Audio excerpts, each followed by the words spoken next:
Good morning, everybody. Welcome Morning. to Talking Baseball. My name is Scott Morgan, off Motor City Madmouth. Pleased to be joined by my colleague and legendary writer, Barry Bloom. Thanks you very much for being on, Barry. Appreciate you. Great to be here. All right. And we have Candy Ebling on as well. Glad to have Candy on. Glad to be here. And we have Eric Katz, and glad to have you on as well, Eric. Good to be here, Scott. Thanks for having me. You're very welcome. And last but not least, Tony Lewis. Glad to have you. Yep. Good morning, guys. All right, we're going to talk about some Hall of Fame. We'll get to as many as we can here because there's a lot of big names, and we're going to go out there and hit them. First of all, Barry, do you think Gary Sheffield should belong in the Hall of Fame? He goes as an average of 292, hits 2689, home runs 509, RBIs 1676, runs 1636. Do I think he should be in there? Yeah. No. Okay. Why? I think he's a very nice player, but I don't think he's a Hall of Famer. Okay. Fair enough. And there's a lot of Candy? people on these ballots that are, the Hall of Fame is running out of candidates at this point, particularly for these guys who've been around and been on ballots for years.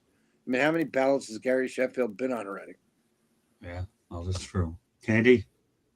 He's a 9-time All-Star, World Series champion, five Silver Slugger Awards, National Batting Champion for 1992. Do I think he deserves? I'm going to say yes. Okay. Everybody will have opinions on this one, Barry, but obviously I value yours quite a bit. Eric? Yes, I do believe he belongs in the Hall of Fame. He's hit over 500 home runs.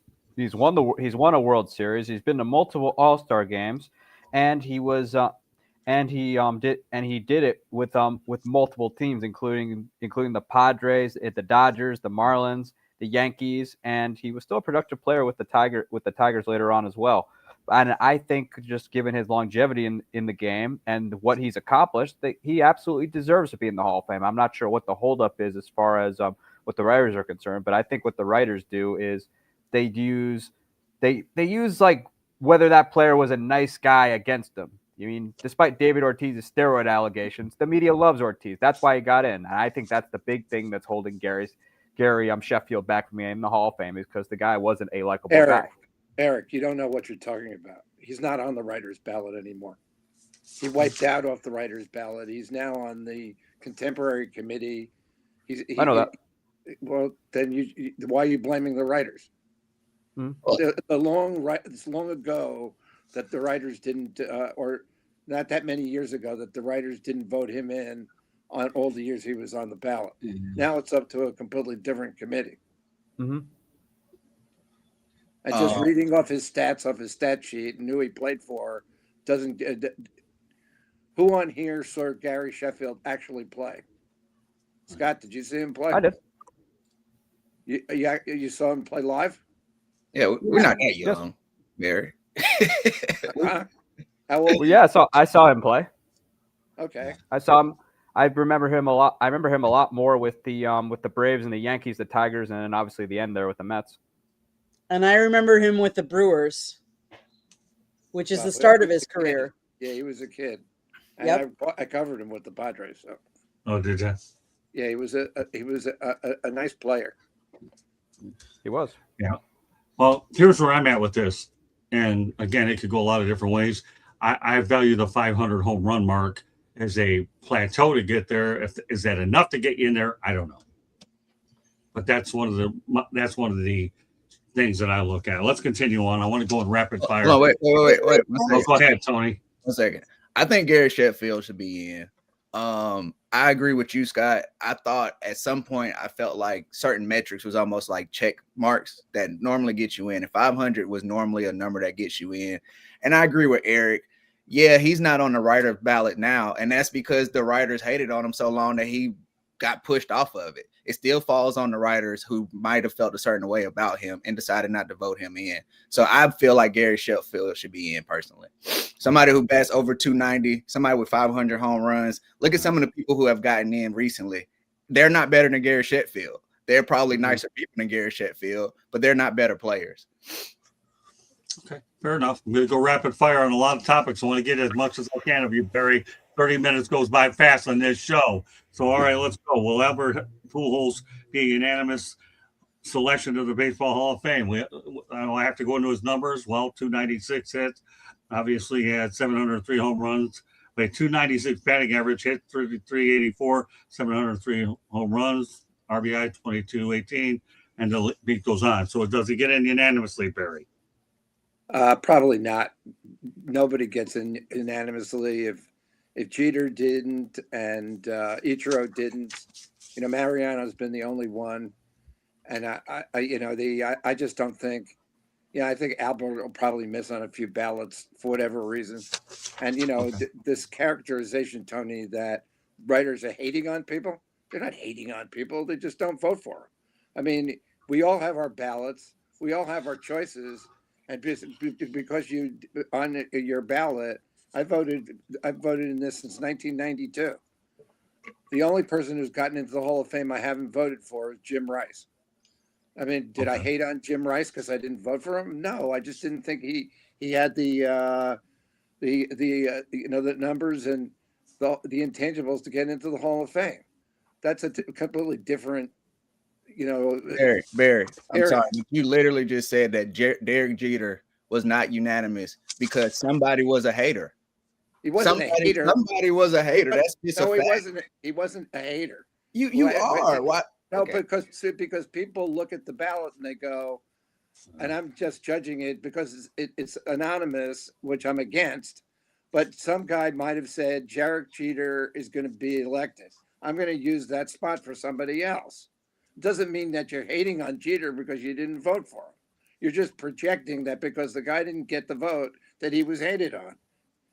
There's not that's not the point of the elections, and that's not what the elections are all about. Because you don't vote for a player doesn't mean you're hating on him. Shouldn't Well- the vote be based on what you feel, not what another guy's getting in? If you feel like Derek Jeter is a Hall of Famer, shouldn't you vote that he's a Hall of Famer? I don't feel like you should I say. don't agree with the fact Okay. that guy should vote for him. Hey, Tony. But it's his vote, and he and or her vote, and they have every right to vote. It's the same thing as a presidential election. You might not agree with who I vote for, but because I vote for one candidate doesn't mean I'm hating on the other candidate. Right. Would you say? Wait, hold on one second. Let me intervene here. Number one, I want Tony and Eric to understand one thing. I know that we could debate 9 million topics about why this should be done. That's not the purpose of this whole thing. When I brought Barry on here, I want you to learn about the inner workings of how the Hall of Fame voting works. And that's why I want you to try to respect his experience and his background, that he's been doing this for 9 million years. Yeah. I'm not saying you can't have disagreements amongst each other. I just want to set the parameters straight about respecting a guy that's been in the press box and been doing it so long, and he's an award-winning writer for a lot of different places, because I've known Barry a long time, and I've never seen a more credible writer than him. I have a lot of friends of mine in the business, like the Tom Gages and Tony DeMarco, Bob Ryans, and the list goes on and on, Barry. So bear in mind, these are young guys that obviously are trying to learn what it's about. They'll pick your brain. They may have opinions, but I just want to make sure that they understand the inner workings of how this works. And I agree. It's all cool and all good, but if you say something and I don't agree with it, I'm going to point it out. That's it. That's okay. No problem. I just want to keep it real. Okay. So, all right. Who have I left here? Katie, Albert Pujols, unanimous or not? That's tough. He becomes eligible in 2028. I don't think he's going to be unanimous, but he will get in first ballot. All right. So Eric and Tony, a lot of these questions are going to be yes and no, so we can get through as many of these things as we can.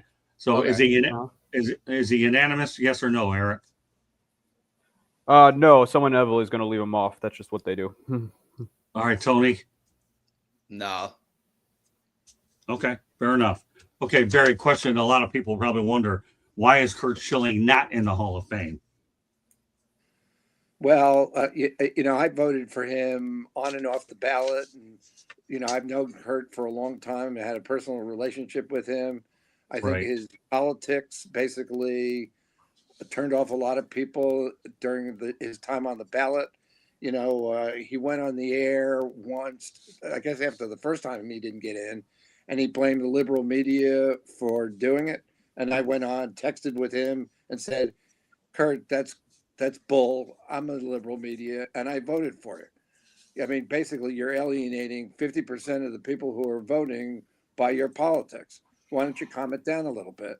And he refused to do it. He was going to be Kurt no matter what, and that's fine. But I think that's why Kurt Schilling was not elected to the Hall of Fame, and why he will never be. I don't even think he'll be back on a contemporary era ballot again. Okay. Fair enough. Okay, let's continue on. And that's it. Don Mattingly, Hall of Famer, fan vote. If you had the choice, or will any of these get in? We know Don Mattingly missed out. Steve Garvey and Keith Hernandez. You think any one of these three, or none of them will get in? Are you asking me or the other guys? No, I'm asking you, and then I'll follow around. Okay. As much as I love Mattingly, I think, he's said he's not a Hall of Famer. So Right. If he says that, I have to go along with it. There's a sentimental choice about him, obviously, but I don't think he's going to get in. Garvey, for the life of me, when you look at his numbers, how potent he was as a player in pressure situations, he played in 1,207 straight games, which is still a National League record. He had the record for consecutive errorless streak at first base. I mean, he's a two-time NL championship MVP, a league MVP, a multi-all-star, a 290-something hitter. Why he hasn't gotten in, I don't know, but I don't think he's ever going to get in. And the third one was Keith Hernandez. And he's another one. He's just a great player, but I think, drugs and a lot of other reasons are why he's not going to get in. Okay, Candy, around the horn. I'll give you a real quick. Any of the three, or which one? I don't think Don will, unfortunately. Steve Garvey, I think he eventually will, and Keith, I don't think will. Okay, Eric. Don, I don't think he will. I mean, just too short of a peak. And then Steve Garvey, I think will at some point. And then Keith Hernandez, I think he should be in. Yeah, and I'm with you, Barry. But Don's told me too when I interviewed him that unfortunately his career wasn't long enough to allow him to get in. All right, let's talk about another hypothetical Hall of Fame vote. Skip Tony here. Oh, I'm sorry, Tony.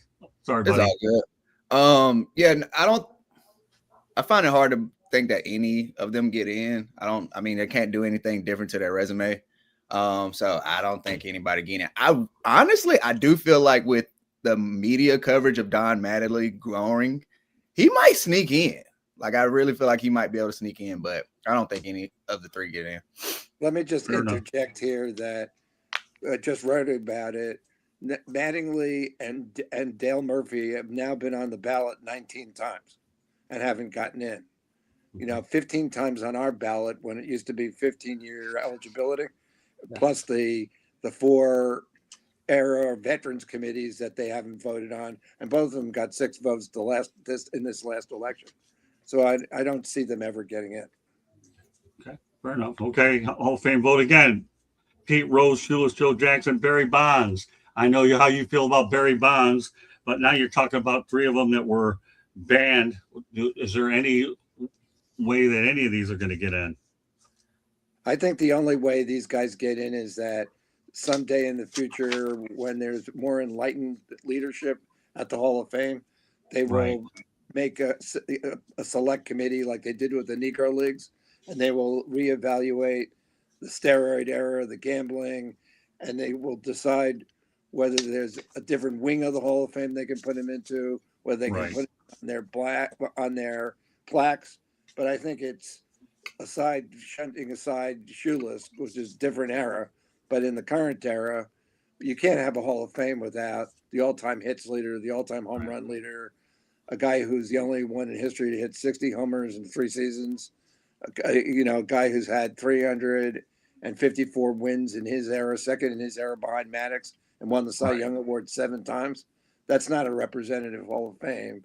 And I think the Hall of Fame has made itself irrelevant doing what the stance it's taking. Candy? I think those do a separate section display for each of the steroids era and the gambling era. I think so. I think eventually they get in via that way. Eric, There are plenty of people. I can only speak for Pete Rose. There are plenty of people in baseball who will never forgive Pete Rose for what he did, and I don't think people will allow Barry Bonds in because they used the steroid thing. So they used the steroid thing like against him, and also the fact that he wasn't a nice guy to the media. So I don't see him getting in. Tony. I don't think they should. Well, hold on. I think they should be in. I don't think they will get in. Telling the story of baseball. I mean, at the end of the day, Hall of Fame is just a museum, and telling the story of baseball without them is very weird. But they're not putting them in now. I don't think it's gonna happen no time soon. I mean, I think Pete Rose and Barry Bonds should get in based on their numbers, but again, it's a scandal situation, which makes it difficult. And of course, Joe Jackson, a lot of people really don't know much about him. All right, so let's continue on, Barry. So here, I'm going to throw another hypothetical at you. If you needed a Game 7 starter, must-win game, who would you take? Bob Gibson, Sandy Koufax, Jack Morris, or Madison Bumgarner? Oh, I'd take Sandy Koufax at his peak. We're all talking about guys at their peak. And, right. When you go back to the World Series in the 60s and how dominant, Koufax was, and especially in 63 and 65. I mean, 66 already, his arm was falling off. But but really, the guy did in the 65 World Series what Yamamoto pretty much did in this World Series. But he didn't. He started on short rest. The pitch complete games. I mean, games 1 and 4. He pitched games 1 and 4 of the 1963 World Series, and he led up 3 runs. One was a home run to Mickey Mantle, and the only run the Yankees got in Game 4. I mean, he struck out a record of 15 in Game 1. I mean, the guy at his peak was probably the best pitcher in history. Katie, Sandy Koufax as well. Eric. I'm going with Bob Gibson. They moved the pitching mound back because of him, and also in World Series play, when this was back before they had the postseason like they do now, his ERA was $1.89. It doesn't get much better than that. Yeah. Tony? I was kind of torn on this because I went through everybody Game 7 stats, but I gotta go Jack Morris just because if you go 10 innings and don't give up a run in a Game 7 of the World Series. I got to go with that. I only went looking at Game 7s. I didn't go through a whole series of looking at it, but just Game 7, I'm going to go Jack Morris. 10 innings, no runs against that Braves team that I thought was going to start a dynasty. I'll go with that. See, for me, Barry, it's a coin toss. It really is between Koufax and Gibson. I've met both of them in person before. I kind of have to lean a little bit toward Gibson because he's the most intimidating pitcher on the planet. You get anywhere near him, and you're going to need to clean your jersey because he didn't mind knocking you down 9 million times over. He was smart the way he commanded the strike zone. But that's a coin toss for me. Flip a coin, you ain't going to lose either one with Gibson or Koufax, but I kind of have to lean toward Gibson. All right, so if you're going to give a 10-year contract in their prime, Barry, who are you going to give it to? Tom Seaver, Steve Carlton, or Nolan Ryan? Well, all of them. I mean, what Oh, come on, Barry. I had to throw you off a little bit, man. Come on.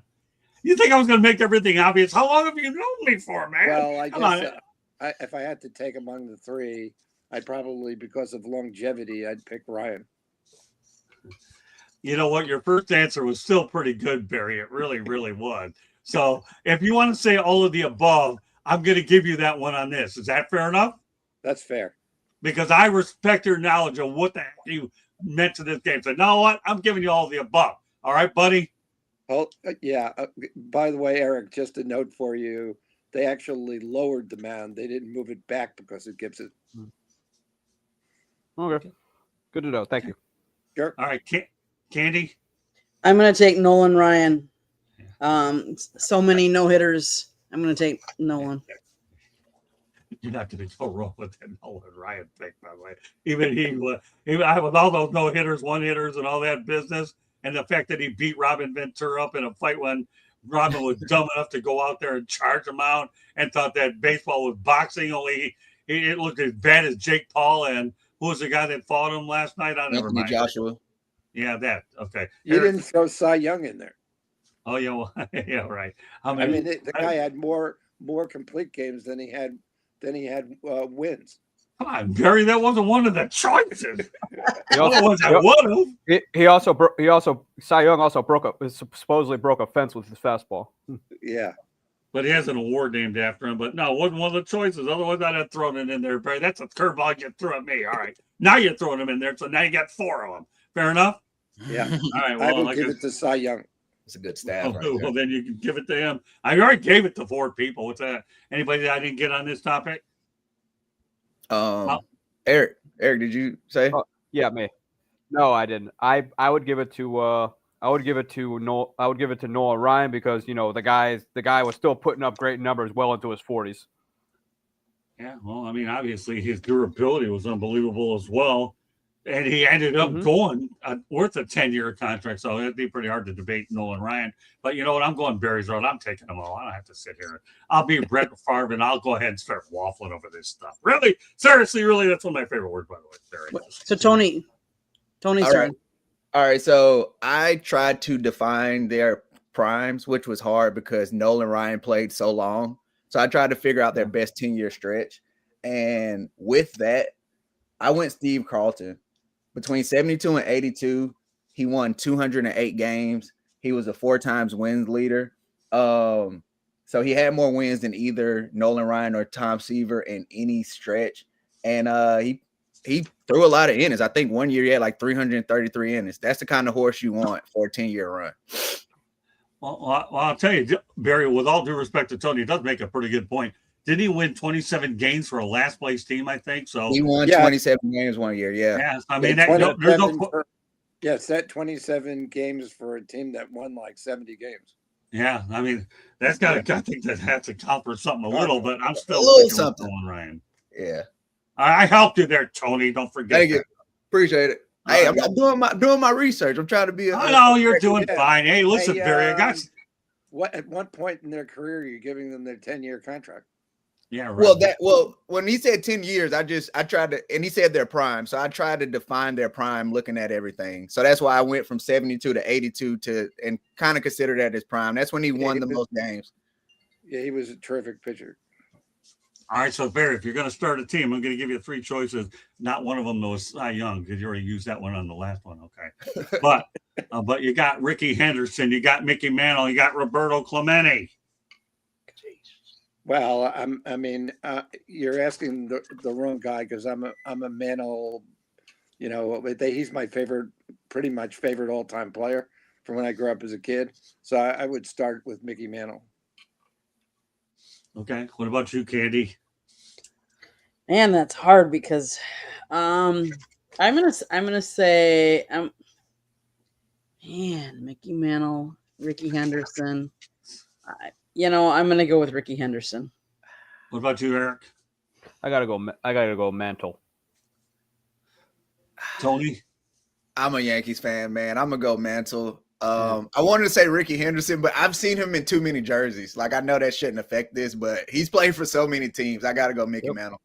See, here's the thing. I have to go Mickey Mantle. I'll tell you, there's a financial reason for this. I have Hyperstone statues that I bought from Cooperstown that are sitting here. So there's a little bit of money involved called coin, Barry. And I actually ate at Mickey's place when I was out in Manhattan when it was there. I was there many times.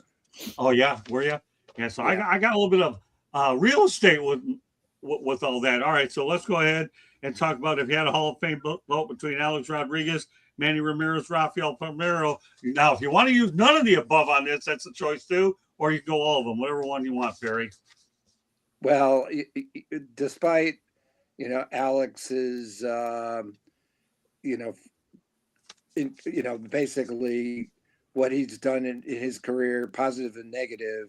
I mean, the one stat that I always come down to with him is that, there are 2 guys in history with 600 home runs 3,000 base hits, 2,000 runs scored, and 2,000 RBIs. One of them is Hank Aaron. The other one is Rodriguez. He's one of the best players I've ever seen. He should have played shortstop on the Yankees, and Jeter should have moved to third. That's neither here or there at that point. You know, he was suspended for what he did. I thought his mea culpa on his 3-part HBO series was, you know, right on. We haven't gotten that from anybody else. Maybe Mark McGuire petted a little bit. But I mean, as far as Bonds and Clemens, they've never said a word about it. So people like second chances. So of the three, I would vote for A-Rod. Okay, fair enough. Okay, Candy, I would vote for A-Rod as well. Eric, I'd put A-Rod in there. Tony. Same. He's the best player out of the list. Even with that extra juice. So I'm gonna go With Rafael Palmeiro, other things with him. I can't vote for a guy that goes out there and lies in front of Congress. I didn't do it, and all of a sudden you're dead. Okay, so yeah, I'll give Alex Rodriguez, if for nothing else. He's interesting to watch on TV. All right, this is a solo question for you, Barry, and obviously Eric and Tony. You'll get this at a later date. But what are your thoughts about the return of Bruce Bochy to the San Francisco Giants as a special assistant? You know, I'm sorry that, you know, the Padres didn't interview him and bring him back to manage in San Diego because, you know, he's a terrific manager. He obviously has a track record of bringing every team he's worked for over the top. You know, even the Padres in '98, who got swept by the Yankees in the World Series. That's the track record. I think it's great for the Giants. You have a rookie manager now who's never stepped on a major league field to do anything. So having him and Dusty Baker, and they brought Ron Washington back in. Obviously, Buster Posey is making a collection of people there to get the most out of these guys. And I think it's terrific for Boch and terrific for the Giants that he's back. Okay, fair enough. Let's go to another Hall of Fame. What about Dave Concepcion?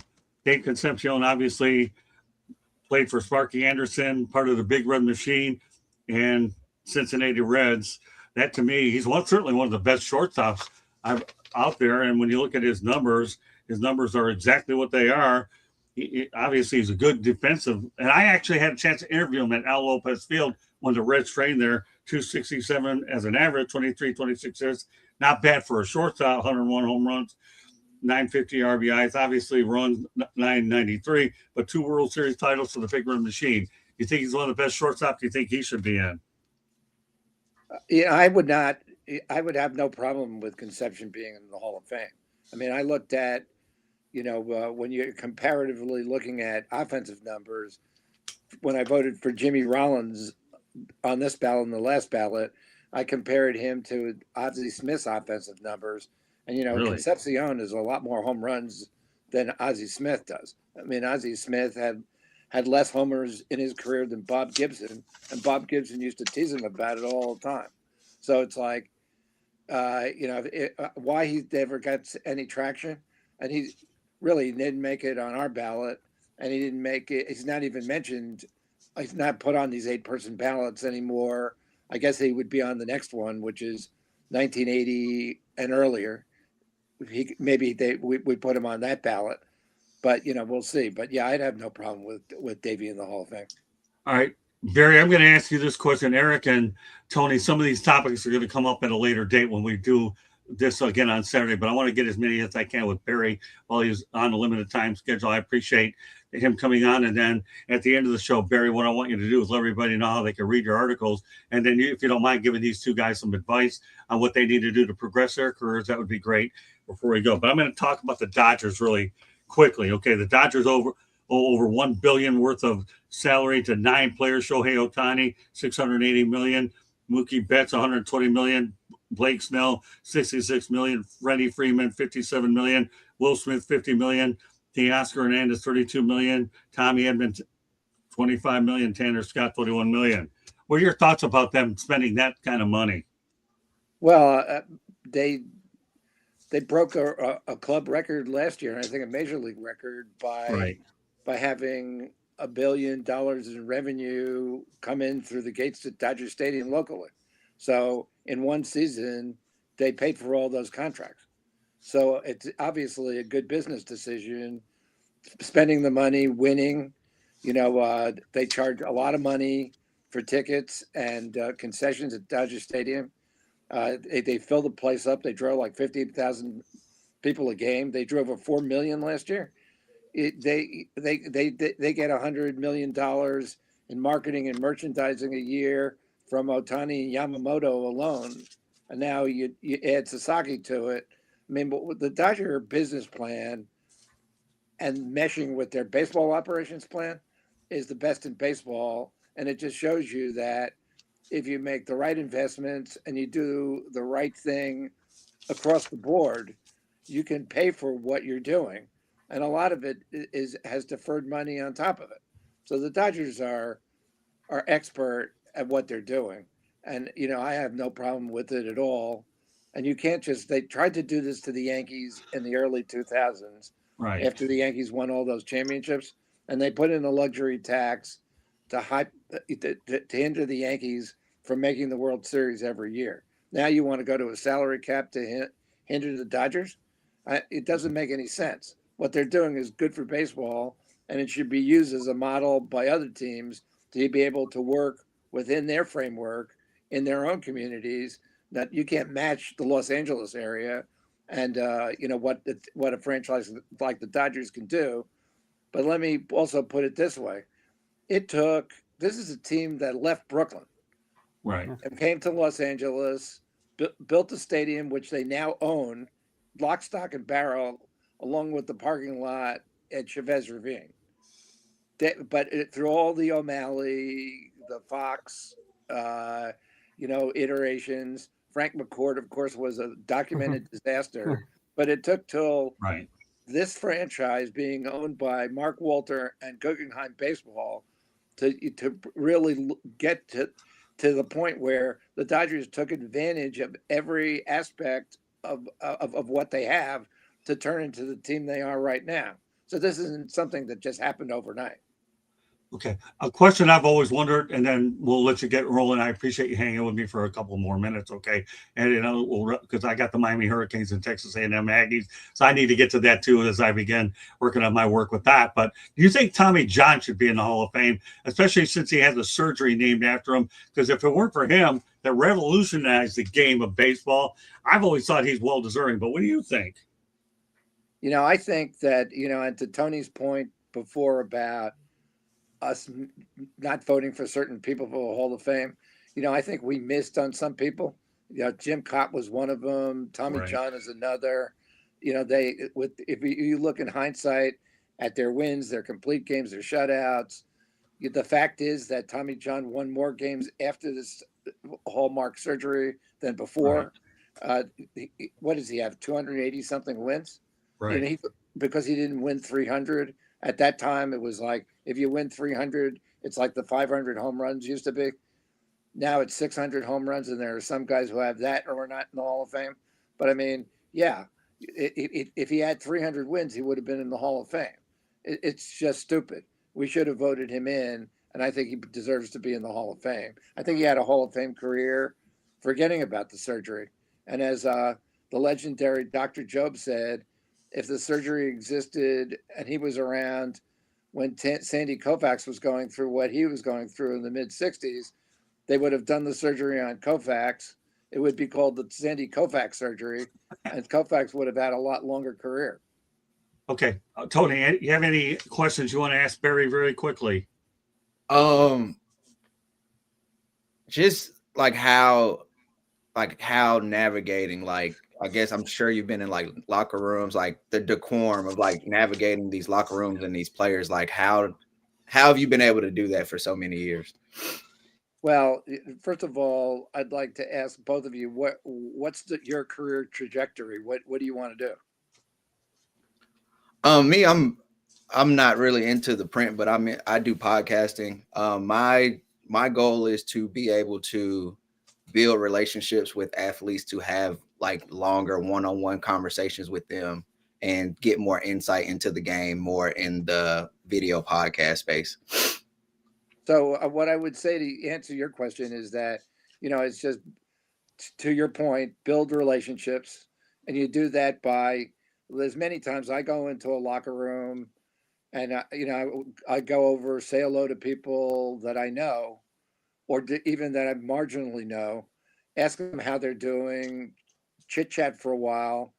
Don't take out my notebook, don't take out my tape recorder, and basically just let them know, hey, I just wanted to stop by and say hello, so that the next time when I need them, they don't feel like I'm just using them in the locker room. That's number one. Number two, you just can't be afraid of anything. You can't be intimidated. These guys, not in this day and age so much, because with social media, cameras, it's a lot different than when I broke in. But what they would, the managers and players would just try and intimidate you. I mean, Barry Bonds would just try and intimidate you. And if you just backed him down and laughed at him, you could develop a really good. I had a great relationship. I still do with Barry. I mean, and it's because I didn't take any crap from him, and he loved that. The guys, it's like if they shove it in your face and they know they can beat you down, they will. But if they know that you're not going to take any crap from them, they love that too. So it's like, yeah, you not be intimidated and build relationships. It's all about building relationships. Okay. Eric, Thank you. what do you want to ask them? Yes, my ultimate goal is to do online writing, like content creation, and I understand that there's kind of, I don't know if rift is the right word, but how do I break down that wall between the establishment and the new school of writer? Well, what do you consider a new school writer to be? Online content creation, like having your own blog. Okay, well, I mean, I haven't written for a newspaper since 1998. I was one of the first people. I went and did a hybrid of sports business and all the stuff that I had done on the field. So, I went from Bloomberg to MLB.com to Forbes to Sportico, back to Forbes. It's just a matter of just working and you're constantly recreating yourself. Because the business changes, and you can't say that, gee, what worked for me in 1980 is going to work for me in 2025. I mean, I'm recreating myself again now as a content creator with, different things that I'm working for, and trying to combine social media to just get eyeballs, and recognition. And it's something that early in my career I didn't have to worry about. I worked for a newspaper that had 300,000 readers, and they were going to read your stuff every day, and nobody cared how many people were reading your particular story. And now they do. So you can do it as an independent, which sounds like what you want to do. Yeah. And certainly, Tony, your podcast is independent. So I think that basically you cross over and try and generate as much energy as you can, so people recognize what you're doing. And so, you have to be a huge social media presence on every platform, but you have to control it too. So it's like, and you can't be abrasive and abusive, and you also have to be willing to respond to people in a positive manner. Just like, I might not agree with some of the things you guys said, but still, I'm totally willing to engage with you and have a coherent and conversation. And I just think that that's important in anything you guys are doing moving forward. And with AI, this is all going to change rapidly too. So who knows where that's going to go? I mean, I'm a dinosaur, man. I'm a T-Rex. It's amazing to me, still walking the earth. I'm 74 years old. I'm a dinosaur too, called typewriter, Barry. That's how it was. I'm telling you, you and I were old enough to understand what a darn typewriter was. When I got to learn a computer, when I was at the Tampa Tribune. In fact, my guys like Tony DeMarco, all these guys got out of the business because they were sick and tired of social media. They got the hell out of it. Why you're still at it, more power to you, bro. I'm telling you, I don't like it either. It's a love-hate relationship. I'm a glutton for punishment. That's all. But you're all right. You're doing great, man. Scott, was your typewriter from Olympia?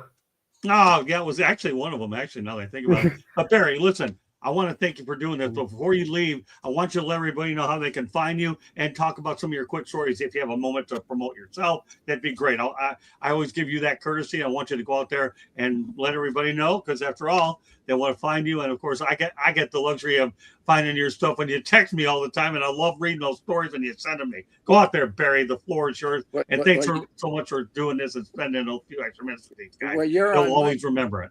You are on my list, and every morning when I or whatever time of day I publish a story, or the story gets published for me, whether Sportico, Forbes now, I just go down the list and I send a link out to everybody on my list, maybe 85 people. So you're on that list, and if people I'm proud to be on it, then people tell me don't put me on the list. But everybody is pretty good. Everybody, a good amount of people respond. So that's just part of my whole thing every day. When I write an article for Forbes, you can go online, Barry M. Bloom Forbes, you'll get my column page, everything I write. That's the first way to do it, in the most easy way, every day.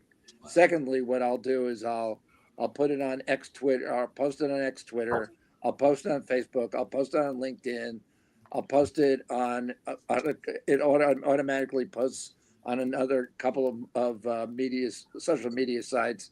So you have that spread out there, where people realize that you're writing and that you have a story. And if they want to pick it up, they don't, fine. But at least it's out there. And then I have your list for my personal friends. And it's just a way of getting out there so people know what you're doing.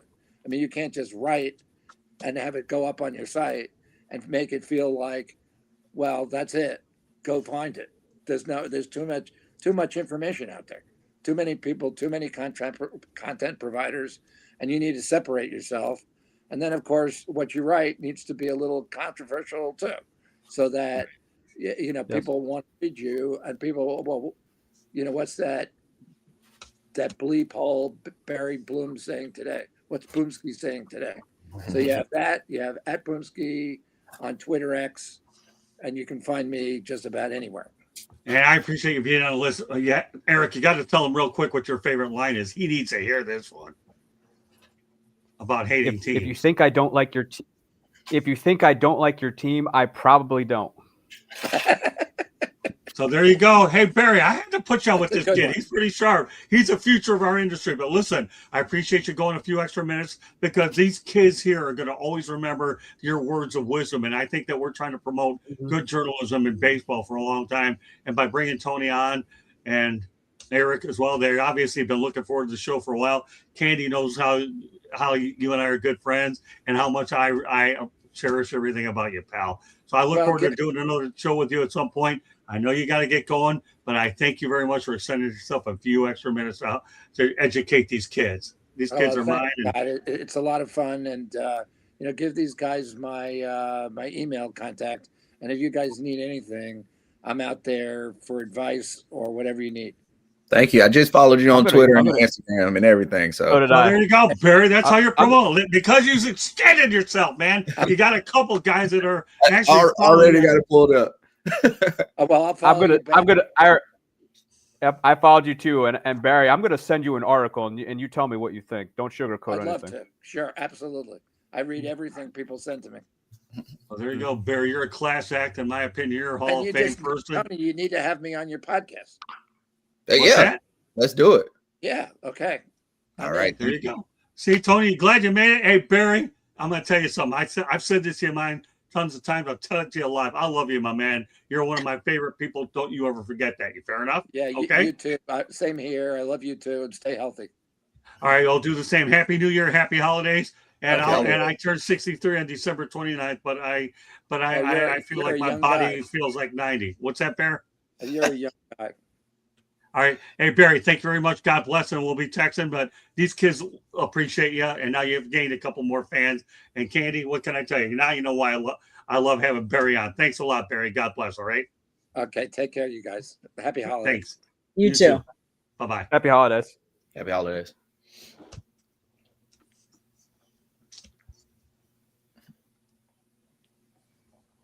But anyways, Andy, go ahead and give a station break. South Florida Tribune Publishing Company published a book, Lessons from the Microphone, Tuning into the Enduring Wisdom of Visionary Leaders. It is written by our host, Scott, the Motor City Madmouth Morganroth. Talks about his 40 plus years in the industry and how it has evolved and changed. Old school media versus new school media. Get your copy today. It's available on Amazon, Barnes & Noble, Kindle, Google, and Apple Books. There's also a link on our website, www.southfloridatribune.com, where there's a plethora of great content. So go check it out. If you like to listen to podcasts, you can find us wherever you get your podcast. If you want to be a guest or you want to sponsor a show, email us at southfloridatribune@gmail.com. Last but not least, if you see the red subscribe button in that lower right-hand corner, click it, like us, share us, and then tell all your friends and family. And turn on the notifications so you're notified anytime we go live. Back to you, Scott. All right, thanks. Well, glad to have Barry Bloom on here. So, Tony, what was your takeaway from Barry Bloom now that you had a chance to interact with him? Hey, man, all right, I'm gonna say this honestly. I can't wait to reach an age of being like that hot firecracker to like kind of tell young guys, you don't know what you're talking about. And like, but actually come back with like game and facts, right? It was great, a great conversation. I feel like I learned a lot. And now I'm ready to have him on my podcast. So it's pretty cool. Oh, there you go. Hey, listen, I told you, you know, that's what this is all about. He's been a guy that I've known for a long, long time. And now you'll have an opportunity. And this guy will give you great advice. He's one of those types of people that likes to give back. Eric? First off, I like the guy. I really do. He's my kind of guy. And, you know, I think the takeaway there is you always got to constantly reinvent yourself. Just given, like, I know, Scott, you've illustrated that in probably more than one book, and how actually you're a prime example of needing to do that, just because media is changing and AI is it's becoming a thing, and you have to be able to manage that, because, you know, obviously media is not the same as what it was when Scott broke in with it when his hair was brown than what it is now. Yeah, you always remind me of that, don't you? Because it was thanks to the books. It was thanks to the book, Scott. Your hair was super long. It was thanks to George's book. Well, it's still super long, but now it's just gray. So what can I say? But I'll tell you what. Now, our next Saturday show will be after the first of the year. I want to make sure we have an opportunity to get Barry on with Tony and Eric, and Candy obviously has a chance to learn a little bit about him too. Obviously, there's some topics we weren't able to get to because of time constraint. No worries. Some of the ones we're going to carry over anyways when we have a little bit more time.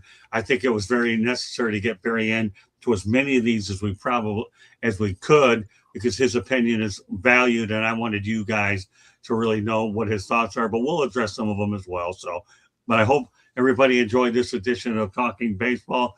So on behalf of Barry Bloom, Candy Ebling, Tony Lewis, and Eric Katz, my name is Scott Morganroth, the Motor City Madmouth.